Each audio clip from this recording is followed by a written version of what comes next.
Welcome everyone to Things Around 8. Dear friends, in this video we will talk about the authorization by the Netherlands and Denmark for Ukraine to use its F-16 fighter jets as it sees fit, as long as it is against military targets. And if you are not yet subscribed to the channel, subscribe now and activate the notification bell so you don't miss any news. This Thursday, August 29th, in an interview with the Dutch newspaper, General Onno Astersheim, commander of the Dutch Armed Forces, said that his country did not impose any restrictions on the use of the F-16 fighter jets sent to Ukraine, with the only condition being that the fighter jets be used exclusively against military targets in Russia. According to the commander, the Netherlands is aware of the various restrictions that other countries are imposing on Ukraine regarding the use of the weapons that are being delivered to Kiev, with many countries prohibiting Ukrainians from using their weapons against Russian military targets within Russian territory, allowing their use only against Russian targets located in Ukrainian territory under Russian occupation. These restrictions prevent Ukraine from targeting important Russian strategic facilities, such as large ammunition depots, the air bases from which bombers take off that daily attack Ukrainian cities, and the Russian refineries and fuel depots that Vladimir Putin uses to finance his invasion.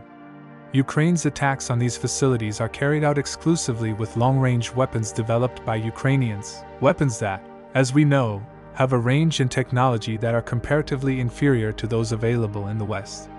Due to these restrictions, Ukraine is limited to intercepting missiles launched by Russian aircraft, when the most correct and intelligent thing from a strategic point of view would be to attack Russian aircraft while they are still within their bases on Russian territory. Despite increasing international pressure to lift these restrictions, the United States, Ukraine's main ally, insists on keeping them in place in order, according to them, to prevent the war from escalating. An excuse that Ukraine sees as meaningless, given the daily Russian attacks on Ukrainian cities. All these limitations are of great benefit to Russia, which is thus able to concentrate large quantities of equipment, supplies, troops, vehicles and aircraft in areas close to the Ukrainian border, securing a very important strategic advantage. In the current phase of the war, one of the greatest threats to Ukraine is cruise missiles and glide bombs.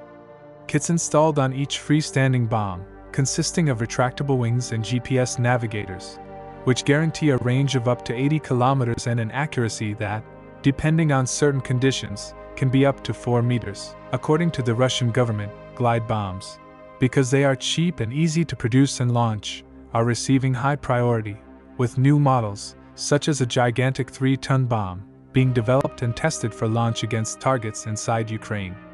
Most cruise missiles and all glide bombs are launched by aircraft, and although it is possible to intercept and shoot down cruise missiles after launch, glide bombs are very difficult to detect and intercept using traditional methods due to their small size and the fact that they do not emit heat. This reinforces the thesis that it is much more advantageous for Ukraine to attack and destroy Russian aircraft while they are still on the ground or, at most, while they are in flight, approaching the Ukrainian border to launch their bombs, than to simply wait for the missiles and bombs to enter Ukrainian airspace and only then act. As they say in Ukraine, it is better to eliminate the archers than to simply try to intercept the arrows. And this is exactly what the Netherlands and Denmark think, which have assured that the Ukrainians will be able to use their F-16 fighters to attack important Russian strategic targets inside Russian territory, and not only in Ukrainian territory occupied by Russia. Ukraine will still need approval from other allies, such as the United States and the United Kingdom, to use long-range air-to-ground missiles to strike targets inside Russia with Dutch and Danish F-16 fighters. But it is still an important step forward in fully freeing up the Ukrainians to do something they should have been doing since the beginning of the invasion,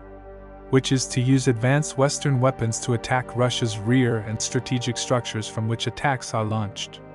Russia has been doing this since the beginning of its invasion, so why can't Ukraine do this to defend itself as well? And if you are not yet subscribed to the channel, subscribe now and activate the notification bell so you don't miss any news.